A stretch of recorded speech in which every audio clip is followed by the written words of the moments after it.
इकडे इकडे चेहरा होता.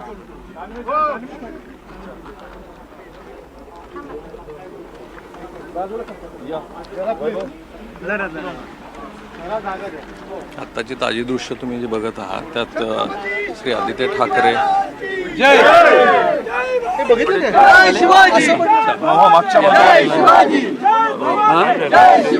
मागे नको लोक आहेत इथे भांडायला लागले. आमच्या कॅमेरामॅनला म्हणून बाजूला आलो, कोणी इथे भांडू नका बोललो. पण ते म्हणतात तुम्ही अडवलं त्यांना नाही. थांबा तुम्ही प्रेस जाऊ दे, तुम्ही व्हिडिओ बघा नंतर. एवढे इमेच्युअर कोण असेल का इथे मारामारी करायला? तुम्ही त्यांना इमॅच्युअर म्हणताय.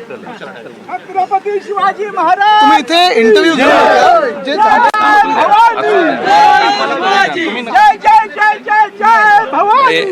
आदित्य ठाकरे यांचं हे जे वक्तव्य आहे की जी आंदोलन करणारी मंडळी आहे ती इमॅच्युअर आहे, ते तिकडे चाललेत. हे दृश्य बघा, हे आता इकडून महाविकास आघाडीची मंडळी ही जाताना दिसते आणि समोर नारायण राणे यांचा जो गट आहे तो तिथे थांबलेला आहे. सध्या इथे परिस्थिती पोलिसांच्या दृष्टीनं अडचणीची आहे.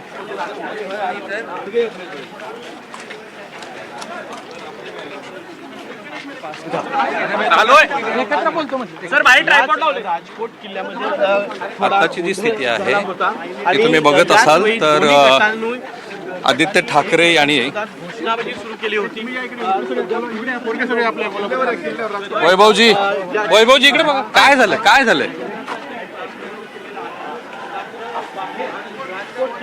हे आत्ताची दृश्य जी आहेत ती आदित्य ठाकरे हे पुतळ्याची चारही बाजूनं पाहणी करतायत आणि त्यांनी एनडीटीव्हीशी बोलताना जे आंदोलन करतायत ते कसं इमॅच्युअर आहेत असं सांगितलं. तणावपूर्ण स्थिती आहे कारण पलीकडच्या बाजूला नारायण राणे यांचा जो गट आहे तो गट आणि हा जो महाविकास आघाडीचा गट आहे ते गटाचे नेते समोरासमोर येऊन उभे ठाकलेले.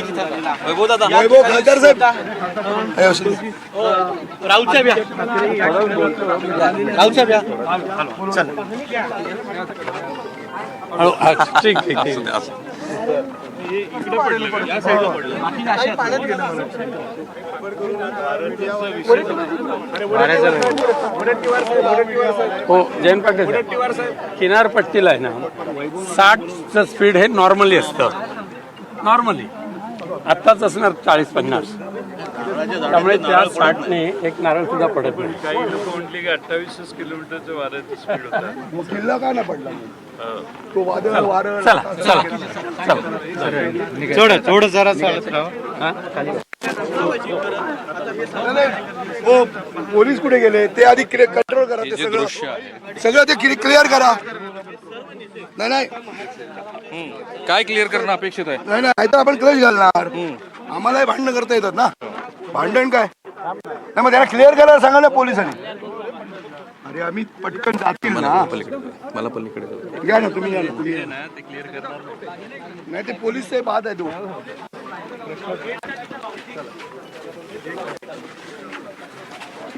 पोलीस आणि महाविकास आघाडीच्या नेत्यांना सगळ्या बाजूनं संरक्षण देण्याचा प्रयत्न केला आहे आणि इथे आपण बघत आहोत की एक गट समोर उभारलेला आहे, दुसरीकडे समोर सगळ्यावर गुन्हे दाखल व्हायला पाहिजे. ती फक्त आत्ता ज्यांच्यावर झाले त्यांच्यावर योग्य वेळेला तुम्हाला या घटनेची माहिती देतील आमचे नेते मंडळी. चला तणावपूर्ण दृश्य आहे. पलीकडच्या बाजूला मोठी घोषणाबाजी सुरू आहे आणि इथे महाविकास आघाडीचे नेते आंदोलनामध्ये